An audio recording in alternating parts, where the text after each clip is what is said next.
On the eve of her state budget, Amma slams the centre for the raging price rise in the nation, insists that rates of commodities be brought down. Amma's prescription, a combination of thermal, wind and solar energy to restore uninterrupted power supply in Tamil Nadu. The Tamil Nadu government spells out its reasons for deferring the uniform syllabus in the Supreme Court. After the post-mortem report and sustained interrogation, the slain Saukarpet businessman's relative is arrested and sent to jail. A top CBI officer takes over the investigation into the murder of law student Satish Kumar. As 5 teams are on the job, results of lie detector tests are awaited. Just as the DMK's Thiruvarur district secretary got bail in a land-grabbing case, he is arrested in another case for damaging public property. A 7-year-old schoolgirl has a miraculous escape as she touches an exposed high-tension wire running through a shop in Kandanchabdi. The yellow metal soars to a new record high at 2,421 rupees for 24-carat. Silver is not too far. And they bear the name and the fame, but are franchise schools living up to the standards of their parent body? NDTV Hindu does a reality check. Good evening and welcome to your primetime bulletin. Headlines now on NDTV Hindu with me, Evelyn Matthew. It's a packed Wednesday night as we get you all of the politics, the crime and the news from the college campuses as well. Let's also bring you the national headlines at this hour. Yediyurappa loyalist Sadanand Gowda will be the new Chief Minister of Karnataka after BJP leaders vote in a secret ballot. The Karnataka governor has directed the Lokayukta to start criminal proceedings against Yediyurappa, indicted in the illegal mining report. If growth means price rise, we don't want this growth, the BJP takes on the government on rising prices in the parliament. A below normal monsoon could hurt growth and rise inflation, warns the analysis by a financial services firm. Delhi's chief minister denies allegations after the CAG report blames her for overspending on streetlights during the Commonwealth Games. And Virat Kohli and Pragyan Ojha are called up instead of injured Yuvi ahead of the third test at Edgbaston. On the eve of the much-awaited budget presentation in Tamil Nadu, the Chief Minister, Ms. J. Jayalalitha, has fired a salvo at the centre, holding it responsible for the price rise across the nation. She added that it was up to the centre to bring down the prices of commodities and thereby help the common man at a time when all essentials were out of reach because of its skyrocketing price tags.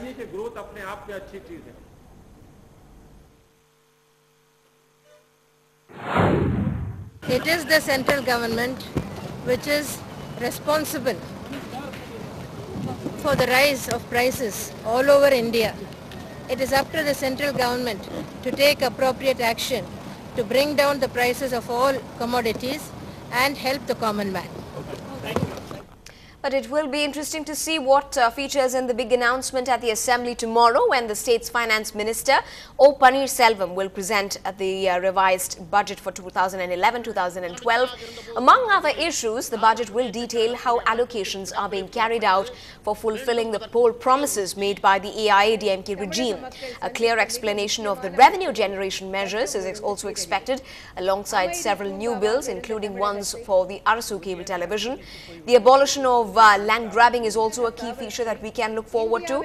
The opposition, mainly the DMK and the left parties, are likely to raise the heat on the government on the delay in the implementation of the common syllabus system. Now, this has manifested itself out on the streets of the city and districts alike across the past few days. Meanwhile, Amma is taking all efforts to restore a smooth supply of power to the state. Ms. Jayalalitha has urged for the setting up of new power plants to generate electricity using thermal, wind and solar energies. In fact, the Ministry of Coal has allocated a coal reserve in Chhattisgarh to Tamil Nadu so as to develop the mine, generate and even share the power. The share of coal produced from this mine of the Tamil Nadu Generation and Distribution Corporation Limited will be close to 592 million tons. There appears to be still no consensus at the Supreme Court over the hearing of the common syllabus. In fact, a day after an angry lot of parents attacked the politics behind the implementation of the system in the state, a repeat of arguments were heard today.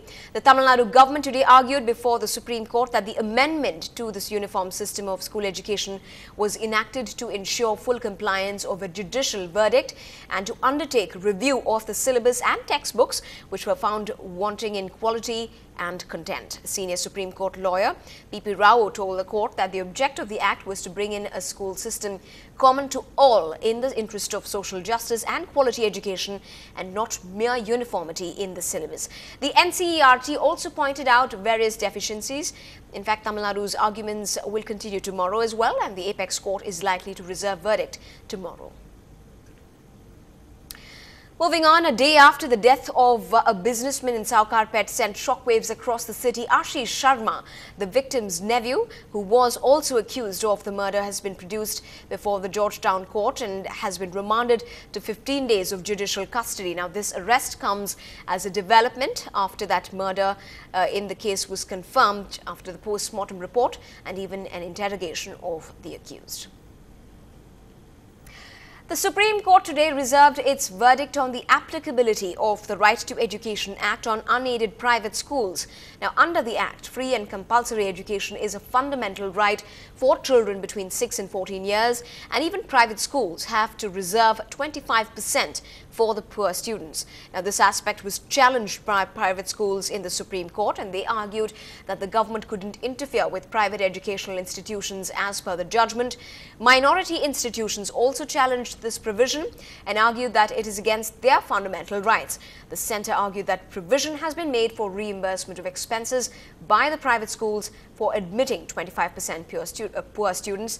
In fact, the centre also told the court that a regulator will be appointed to address some of these grievances. The CBI has told the Madras High Court today that DIG Sengadir had taken over the murder case of law student Satish Kumar.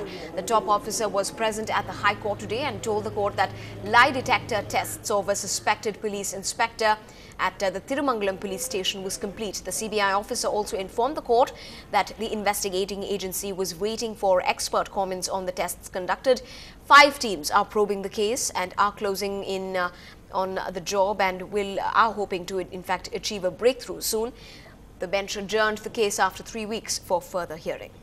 Satish Kumar is hearing with Justice P. Sokumar and Justice Nagapan. Honorable Court heard both sides and adjourned this matter after 3 weeks. In the meantime, on behalf of CBI, Mr. Sengadir, the DIG of the CBI, also present this court. He was directed to file report within 3 weeks. Now, stripping one of his or her dignity, well, that's the harsh reality of girl students who allege that they have been strip searched for mobile phones in their college. It's one thing to ban the use of mobile phones during college hours, but students cry foul play for being strip searched by the lady workers every other day. Sam Daniel brings us this report. IMAs will take us to washrooms. They say us to remove the shawl, tops, pants and all. Then if they will touch each and every part of the body and check the mobiles. The girl feels like what a thing it is. Girls studying in this Chennai college allege they are strip searched for mobile phones regularly since 2009, when the faculty banned cell phones on campus. After enduring the indignity for 2 years, some students complained to the Vice Chancellor, and what has tumbled out is an extreme, inappropriate ritual of disciplining.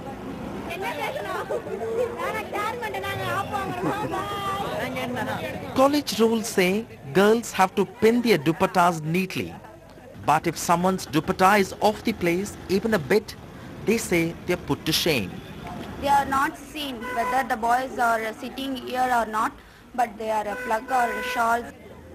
Girls are not the only students complaining. They just don't hesitate to keep their hands inside our pant to check for mobile phones. The college chairman has denied the allegations and has blamed the Student Federation of India of instigating students to gain a foothold on the campus.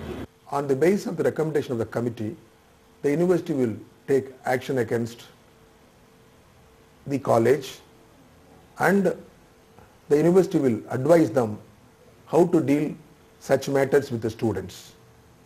The students are not criminals.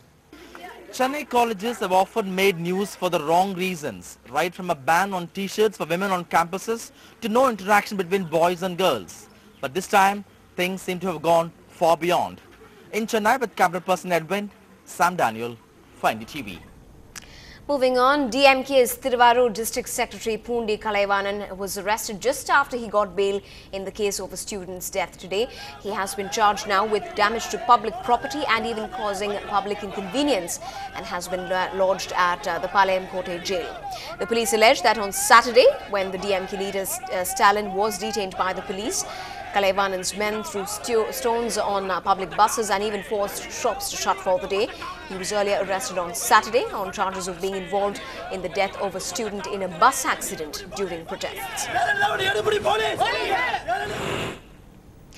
You're watching headlines now on NDTV Hindu. Up ahead, thanks to the Madras High Court, it's back to school for a boy who was suspended for not paying up exorbitant fees.